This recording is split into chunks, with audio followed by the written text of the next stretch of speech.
My fellow Americans, tonight I want to speak to you about what the United States will do with our friends and allies to degrade and ultimately destroy the terrorist group known as ISIL. As Commander-in-Chief, my highest priority is the security of the American people. Over the last several years, we have consistently taken the fight to terrorists who threaten our country. We took out Osama bin Laden and much of al-Qaeda's leadership in Afghanistan and Pakistan. We've targeted al-Qaeda's affiliate in Yemen and recently eliminated the top commander of its affiliate in Somalia. We've done so while bringing more than 140,000 American troops home from Iraq and drawing down our forces in Afghanistan, where our combat mission will end later this year. Thanks to our military and counterterrorism professionals, America is safer. Still, we continue to face a terrorist threat.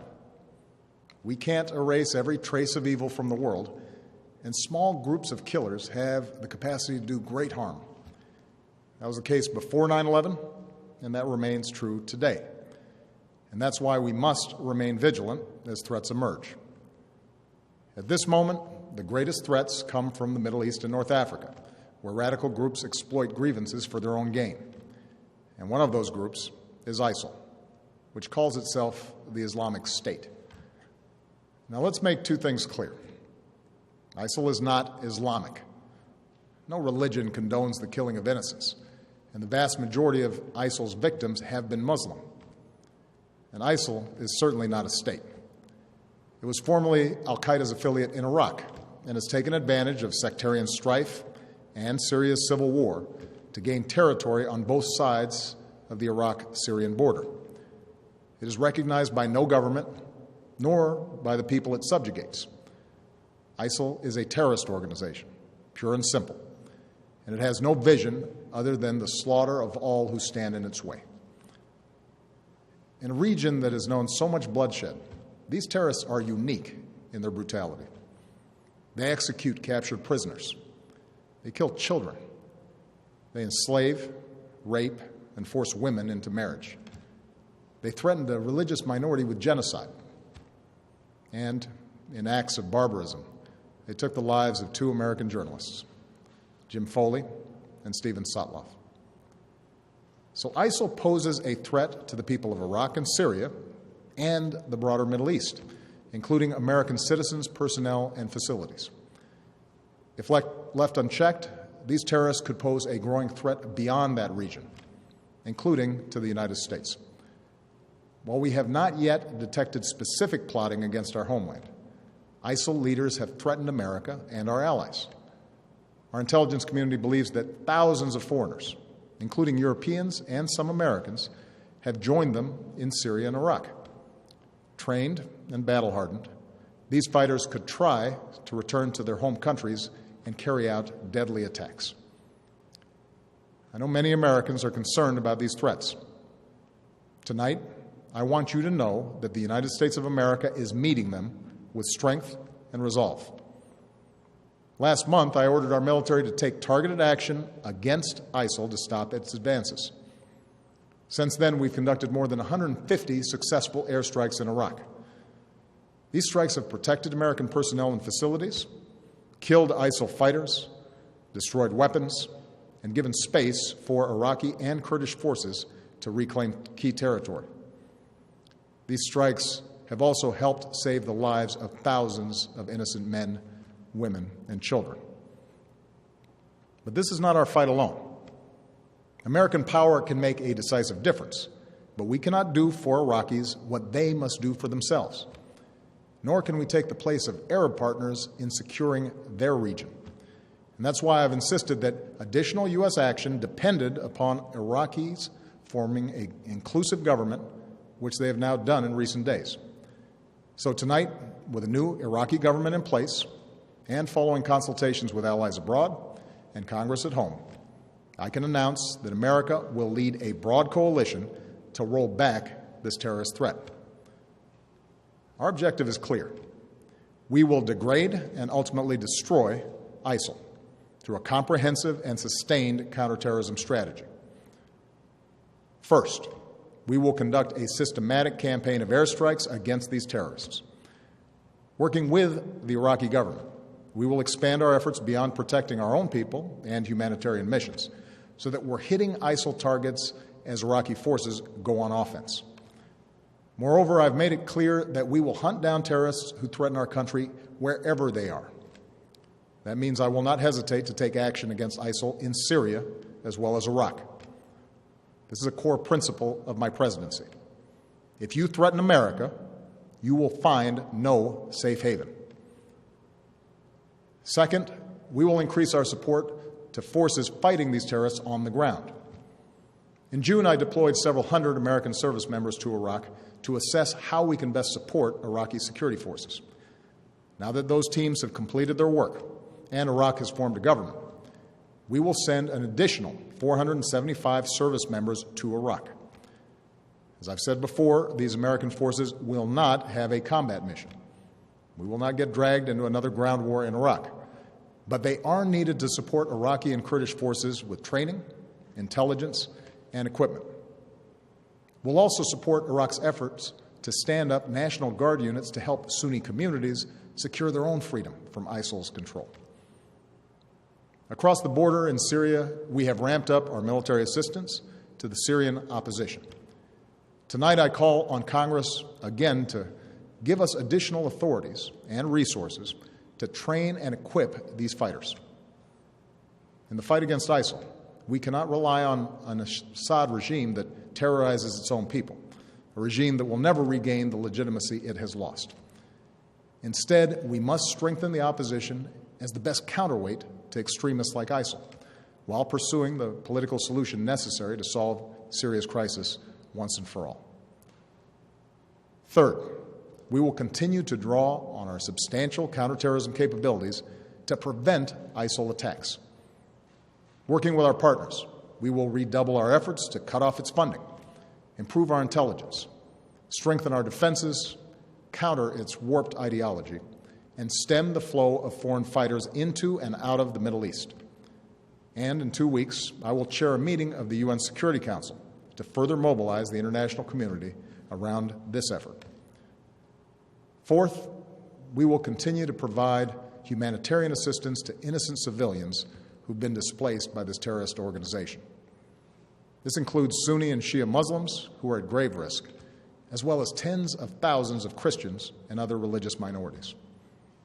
We cannot allow these communities to be driven from their ancient homelands. So this is our strategy. And in each of these 4 parts of our strategy, America will be joined by a broad coalition of partners. Already, allies are flying planes with us over Iraq, sending arms and assistance to Iraqi security forces and the Syrian opposition, sharing intelligence and providing billions of dollars in humanitarian aid. Secretary Kerry was in Iraq today, meeting with the new government and supporting their efforts to promote unity.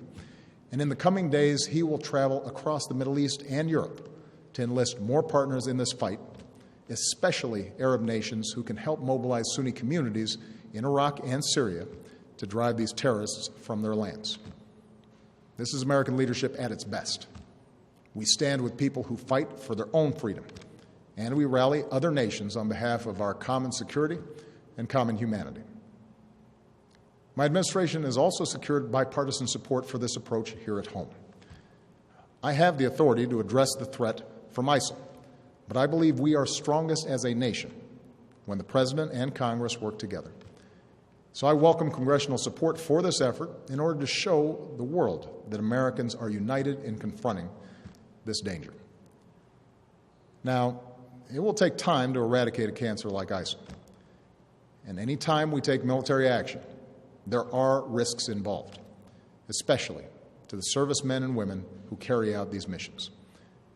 But I want the American people to understand how this effort will be different from the wars in Iraq and Afghanistan. It will not involve American combat troops fighting on foreign soil. This counterterrorism campaign will be waged through a steady, relentless effort to take out ISIL wherever they exist using our air power and our support for partners' forces on the ground.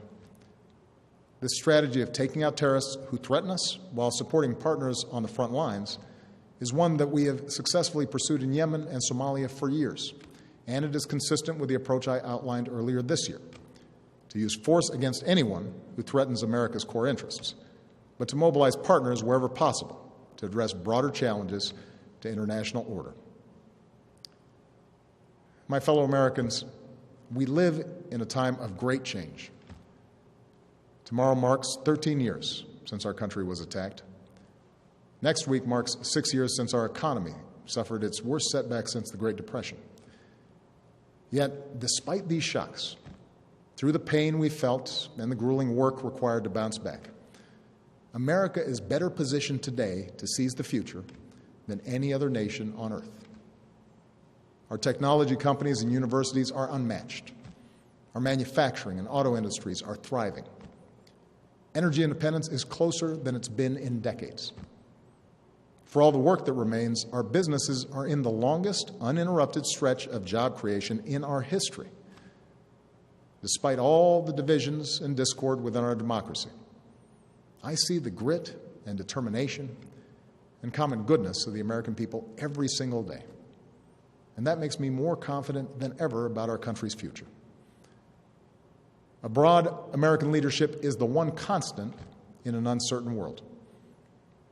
It is America that has the capacity and the will to mobilize the world against terrorists. It is America that has rallied the world against Russian aggression and in support of the Ukrainian people's right to determine their own destiny.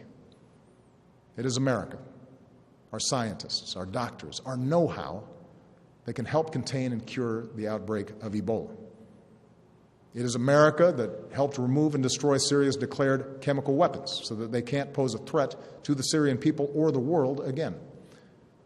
And it is America that is helping Muslim communities around the world, not just in the fight against terrorism, but in the fight for opportunity and tolerance and a more hopeful future. America, our endless blessings bestow an enduring burden.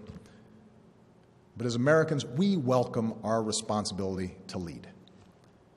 From Europe to Asia, from the far reaches of Africa to war-torn capitals of the Middle East, we stand for freedom, for justice, for dignity. These are values that have guided our nation since its founding. Tonight, I ask for your support in carrying that leadership forward. I do so as a commander-in-chief who could not be prouder of our men and women in uniform. Pilots who bravely fly in the face of danger above the Middle East, and service members who support our partners on the ground. When we helped prevent the massacre of civilians trapped on a distant mountain, here's what one of them said: "We owe our American friends our lives. Our children will always remember that there was someone who felt our struggle and made a long journey to protect innocent people." That is the difference we make in the world. And our own safety, our own security, depends upon our willingness to do what it takes to defend this nation and uphold the values that we stand for. Timeless ideals that will endure long after those who offer only hate and destruction have been vanquished from the earth. May God bless our troops. And may God bless the United States of America.